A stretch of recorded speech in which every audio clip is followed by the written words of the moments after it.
Voici le résumé du Prince, de Nicolas Machiavel. Si cette vidéo vous intéresse, likez, abonnez-vous et dites-moi en commentaire quel classique de la pensée vous aimeriez que je résume ensuite. Et surtout, restez jusqu'à la fin.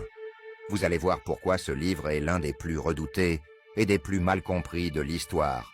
Écrit au XVIe siècle, Le Prince n'est pas un roman, mais un guide politique.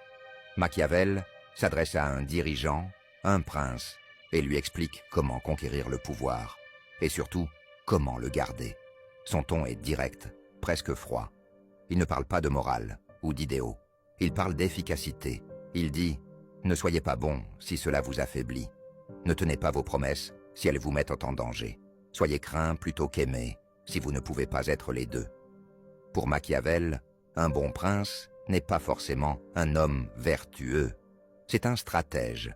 Il doit savoir manipuler, trahir, séduire, punir, selon ce que la situation exige. Ce n'est pas la justice qui compte, mais la stabilité de l'État. Il donne des exemples historiques, César Borgia, Alexandre VI, Ferdinand d'Aragon. Il analyse leur succès ou leur chute, avec un regard presque clinique. Il ne cherche pas à juger, mais à comprendre. Et surtout, il introduit une idée choc. La politique obéit à ses propres règles, différentes de la morale personnelle. C'est ce qu'on appelle aujourd'hui le machiavélisme.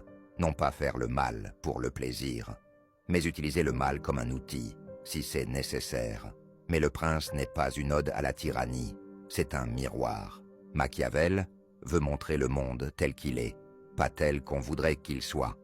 Il dit à ceux qui gouvernent, ne soyez pas naïfs. Le pouvoir est un jeu dangereux. Soyez lucides ou vous serez balayés. Alors, pourquoi ce livre fait-il encore peur aujourd'hui? Parce qu'il dit tout haut ce que beaucoup pensent tout bas. Il révèle les coulisses du pouvoir, sans filtre, sans illusion. Et parce qu'il nous confronte à une vérité dérangeante. Dans certains cas, la fin justifie les moyens.